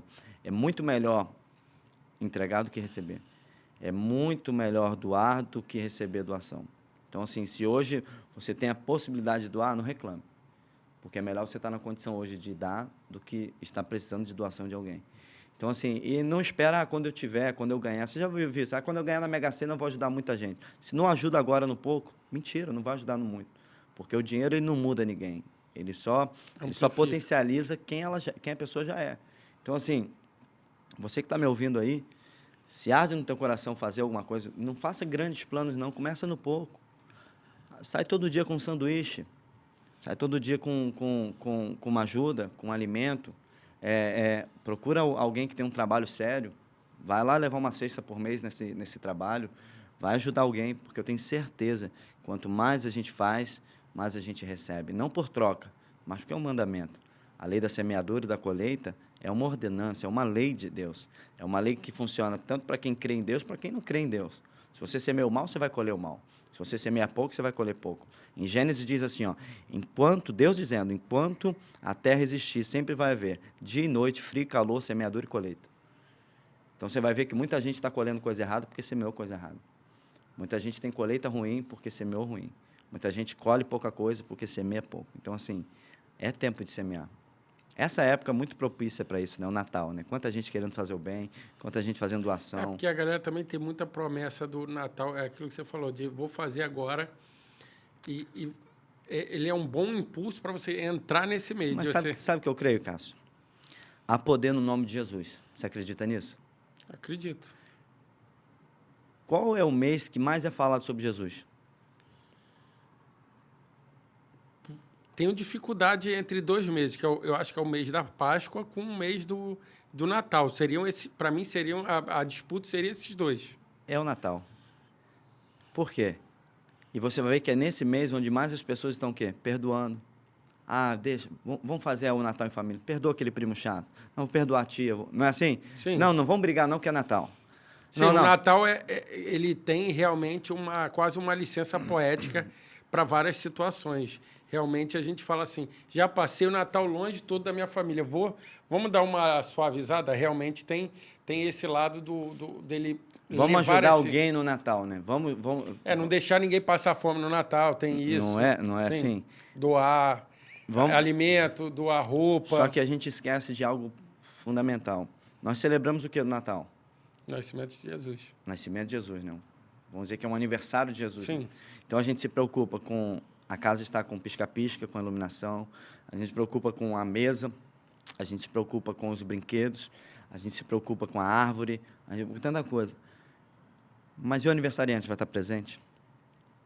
Então, acho que no Natal a gente tem que trazer uma grande reflexão de que não adianta ter festa se o aniversariante não está sendo celebrado, se ele não está presente. Então, acho que a mensagem, talvez, aqui para esse podcast, para esse período de Natal, seria: coloca prioridade em ter a presença de Jesus nessa ceia, na tua família. Ter a presença do aniversariante.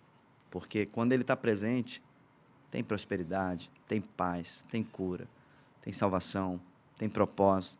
Então, assim, antes de qualquer coisa, clame pela presença do aniversariante.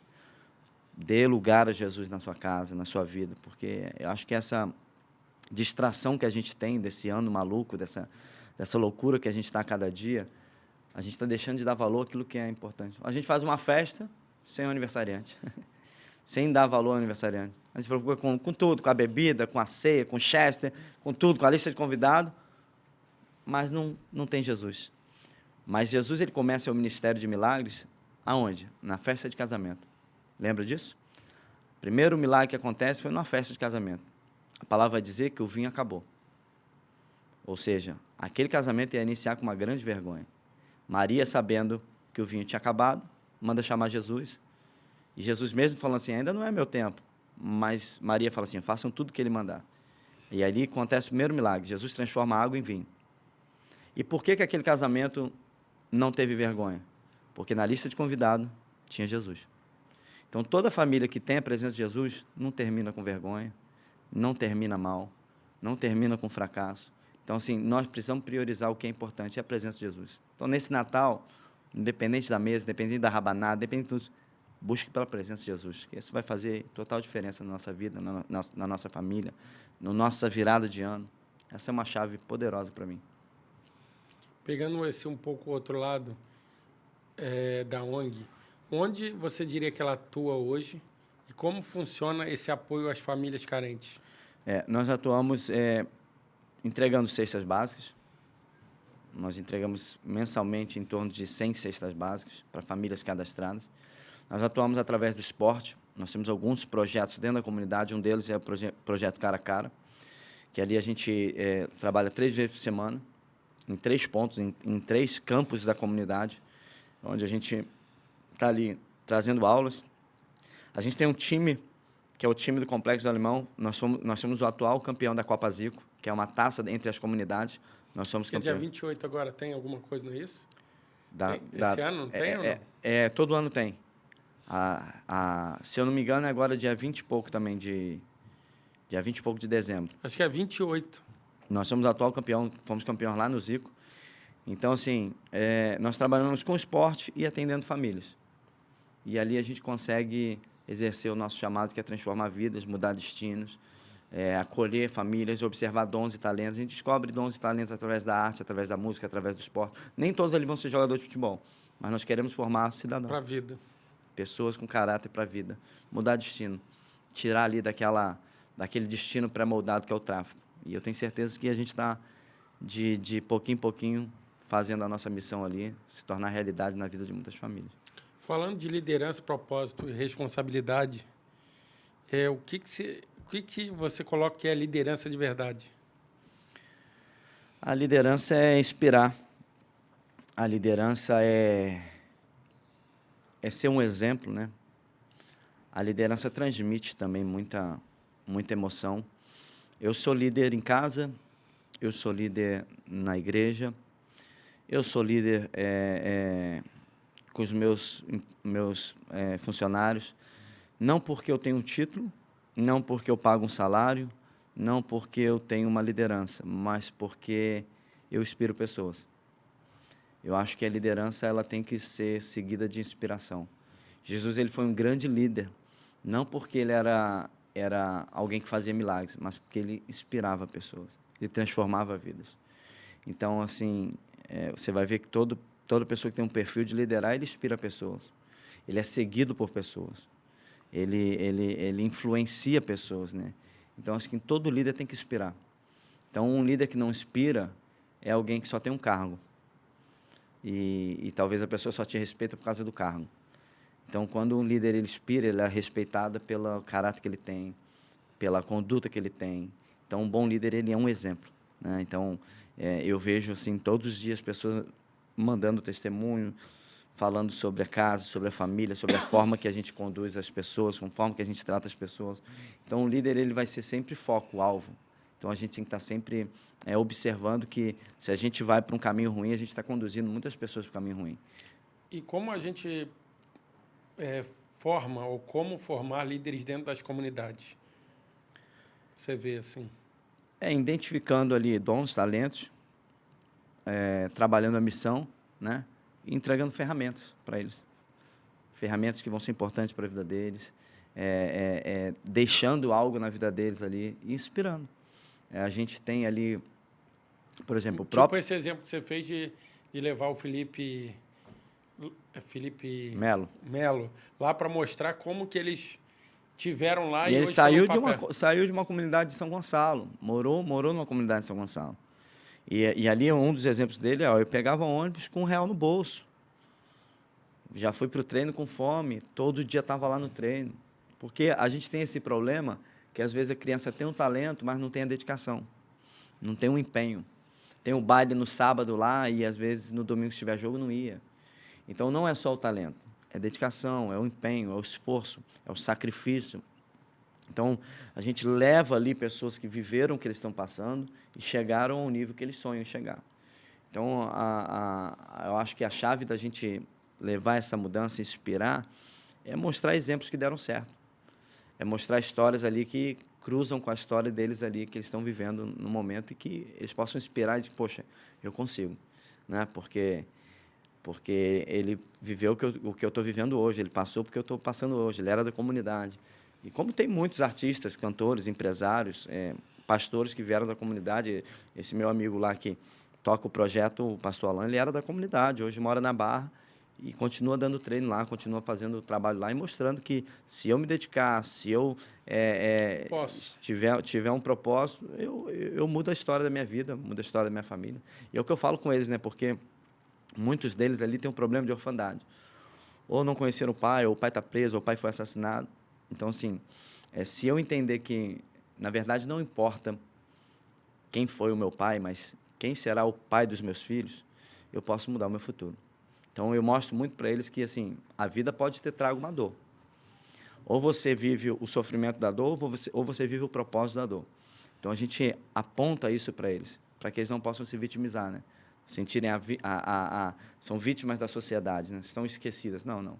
Se eu fizer da minha dor uma inspiração, eu mudo a história da minha vida. Qual a responsabilidade de quem tem voz e influência? Responsabilidade de transformar pessoas. Responsabilidade de estar guiando alguém. E quando a gente entende isso, as minhas escolhas precisam ser mais bem pensadas, né? As minhas decisões precisam ser coerentes para onde eu quero ir. Eu sou pastor, mas eu tenho desejos, eu tenho a carne, eu não sou santo. Então, se eu deixar a minha carne me conduzir, eu posso influenciar pessoas a viverem um destino muito ruim, e talvez até o meu também. Então, assim, a responsabilidade é entender que a gente influencia. Então, a minha forma de vestir, o que eu falo, o que eu penso, a minha conduta como família está influenciando. Então, a gente tem que ter esse cuidado, porque a gente está guiando pessoas, e eu quero guiar pessoas para o caminho da salvação. Então, por isso que eu abro mão de algumas coisas que até poderiam ser permitidas para mim, mas porque eu quero ter uma conduta que inspire e uma forma que inspire pessoas a chegarem aonde eu quero chegar também, onde eu quero ser fiel ao que Deus me mostrou. Né? Falando um pouco agora de família, valores e futuro, como educar os filhos em um mundo tão confuso hoje? Ser presente, cara. Nós precisamos ser presentes. Os nossos filhos, eles querem muito mais presença do que presente. Como eu falei, né? Eu paro tudo para ficar com meus filhos. Paro tudo mesmo. A gente não pode colocar a responsabilidade da criação dos filhos no colégio, na babá. Eu vejo muitos pais que estão dando a tela para o filho para que o filho fique ocupado. E os filhos, na verdade, eles querem o celular do pai, não para mexer no celular do pai, mas para tirar da mão do pai o tempo que ele estava naquilo. O tempo que ele estava no telefone. Então, eu vejo muito pai vivo ausente. Eu vejo muito pai que deu dinheiro, mas não deu presença. Não deu presença e tem distúrbio dentro de casa. Então, assim, é melhor a gente ter trabalho agora com os nossos filhos do que a gente ter trabalho com eles lá na frente. Então, assim, acho que a gente precisa focar muito nos nossos filhos, cara. Naquilo que podem levar tudo, mas é a nossa família. Então, a gente está muito distraído, Cássio. Muito distraído. Acho que você sabe disso, né? Podcast, o YouTube, ele vai pagar pela retenção de audiência. Então, tudo que é monetizado é pela audiência. Então, tudo que a rede social quer o quê? Teu tempo. Só que nossos filhos também querem o nosso tempo. A nossa família também quer o nosso tempo. Todo mundo, na verdade, quer o tempo, né? Porque o tempo é aquilo que você falou. É a única coisa que ninguém pode comprar, ninguém pode voltar. O tempo é um negócio meio que, ao mesmo tempo, reparador, cruel. Eu não sei nem qual é a nomenclatura que você pode dar para o tempo, porque ele é um negócio que você não tem o que fazer, ele passa. É a moeda mais valiosa do mundo, né? É o tempo. Mais preciosa que o dólar, que o euro. Só que Deus é tão justo que deu o mesmo tempo para todo mundo, para o bilionário ao pobre. Qual a diferença? Que o milionário sabe valorizar o tempo. Não é verdade? Sim. Então, nós precisamos aprender a valorizar o tempo. E o tempo de qualidade em família é impagável. Ele, na verdade, ele cobra caro, lá na frente. Quando a gente não tem tempo em família, quando a gente não tem tempo em casa, quando a gente não tem tempo com aquilo que é mais precioso, lá na frente a gente vai perecer e vai ver que, poxa, perdi tempo. Investi em tantas coisas que hoje fracassei. Então, assim, é ir para a Bíblia, cara, ir para a palavra. Deus nos ensina sobre priorizar a casa, priorizar a família. E é o que nós temos mais precioso. Que valores você faz questão de ensinar ao Davi e à Esther? Caráter, ser amigo de Deus, ter temor ao Senhor, serem leais à palavra deles. Esses dias, tem um tempinho, né? Deve ter um ano, primeira vez que eu bati no Davizinho. Bati, não de espancar, mas dei uns tapinhas nele. E eu ensinei com ele sobre ação e consequência. Peguei eles na casa da minha cunhada e a Estezinha começou no banco de trás a reclamar do braço dela que estava inchando. Aí eu fui ver, ele pegou aquele lacre, Cássio, sabe esses lacres de plástico? Botou um lacre no pulso da irmãzinha e puxou. Aquele tipo enforca gato, né? Enforca gato. E quando eu olhei, a mão travado. A mão da minha filha já estava roxa. E você imagina o desespero. Na Avenida das Américas, consegui achar uma farmácia, parei, comprei uma tesourinha de unha, um alicate de unha, consegui arrancar. E eu falei, Davizinho, você vai apanhar a primeira vez aqui. Só para você aprender que tudo na vida tem ação e consequência. Se você fizer um mal, dependendo se for crime, você vai ser preso. Se você ofender alguém, talvez você possa apanhar na rua. Então, eu quero que você entenda isso. E dei uns tapinhas nele, para ele aprender sobre o poder da ação e a consequência. E ele pensar sempre no que for fazer. Se a consequência que ele vai ter, ele suporta, se vai ser doloroso. Então, gosto de mostrar para eles isso, e uma coisa que eu ensino para eles, Cássio, principalmente para o Davizinho, que sempre vai haver 2 tipos de pessoas no mundo: os causadores de problema e os solucionadores de problema. E o que eu espero deles é que eles sejam sempre solucionadores de problema, porque todo solucionador de problema recebe governo, tem autoridade e vive coisas extraordinárias. Os causadores de problemas sempre vão ser aqueles rejeitados, sempre vão ser aqueles que vão dar distúrbio, sempre vão aqueles que vão perecer, mas os solucionadores de problemas são aqueles que governam, recebem autoridade. Então, eu sempre mostro para eles, quando tem alguma demanda, alguma coisa, me dá uma solução, Davi. O que nós vamos fazer? Qual a sua estratégia para isso? Como é que a gente vai resolver isso? Para que eles possam sempre ter o entendimento que, ainda que não seja o setor deles, ainda que não seja a função deles, Para já eu quero começar ajudar, a pensar. eu quero ajudar a resolver. É isso aí. O que você deseja que seus filhos vejam quando olharem para sua trajetória? Papai foi um homem de fé. Papai deixou um legado e deixou frutos. Hoje eu colho muitos frutos que eu não plantei, mas que meu pai plantou, que meu avô plantou. Então eu quero deixar frutos para ele. Eu quero deixar um legado que, não que a vida dele seja fácil, mas que eles possam colher de coisas que eu plantei. E eles possam entender, cara, vale a pena seguir o mesmo caminho que meu pai.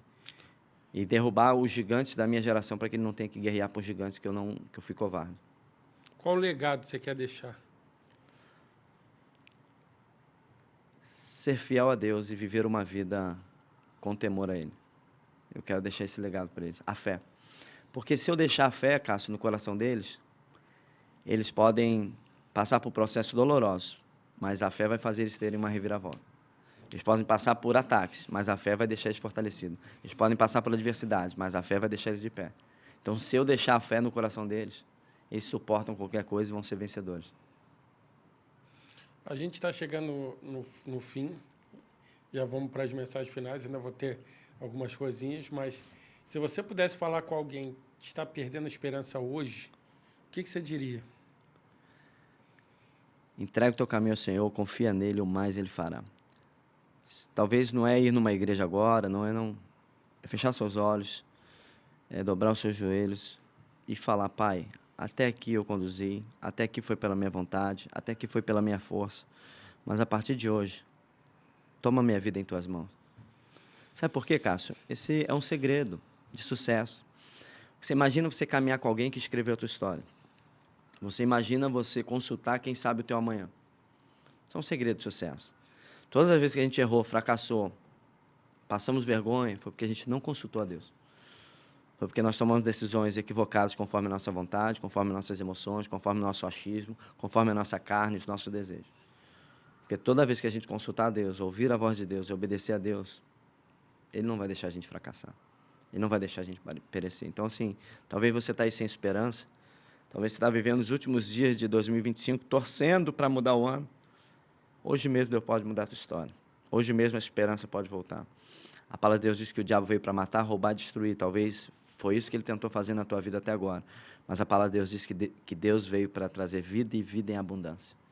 Então, eu profetizo sobre a tua vida uma nova temporada de abundância, de vida, de esperança, de olhar para o futuro sem medo, com fé, confiando e agradecendo, porque Deus é bom, cara. Deus é bom demais. Ele é um bom pai.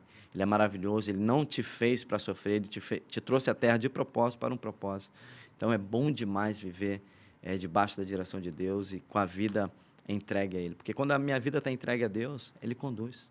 Ele me guia, Ele me guarda, Ele me protege. Ele é o meu socorro bem presente. A palavra de Deus diz: aqueles que confiam no Senhor são como os montes de Sião que não se abalam, mas prevalecem para sempre. Então, assim, confia no Senhor, entrega a sua vida para Ele e eu tenho certeza que Ele vai fazer coisas extraordinárias. Como as pessoas podem apoiar a ONG Fábrica Destino? Fala assim. É entrar lá no Instagram, tem todos os dados lá. A gente não fica pedindo doação. Sempre quando tem um projeto, a gente expõe lá. Nós queremos ser braço, nós queremos ser uma plataforma de alcançar o necessitado e conduzir as pessoas que querem ajudar de uma forma correta, coerente, honesta e transparente. Esse é o desejo da ONG e essa é a ferramenta. O arroba é? Fábrica de Destino. Aí, pessoal, arroba Fábrica de Destino. Onde encontrar a Igreja Família Vida Nova? Qual o endereço, o Instagram, site? Avenida Guinar, 770, no Recreio. E o Instagram é Família VN Recreio. Família VN Recreio. Ó, um apoio aqui da Évora. Ô, Mandou obrigado, pra meu você amigo. aqui, ó. Obrigado, Évora. Muito obrigado aí pelo carinho aí. Agradecer o apoio da Évora, da Água aqui que está com a gente. E pedir para você deixar uma mensagem final de fé, ação e responsabilidade coletiva aí para o pessoal. O que eu desejo aí, você que está me ouvindo, que eu queria transmitir, caminhar com Jesus, buscar conhecer cada vez mais Deus. Eu não sei qual foi a sua experiência, não sei qual foi o seu trauma, eu não sei se algum religioso te transmitiu algo incoerente ao que representa Jesus, mas Jesus é irresistível.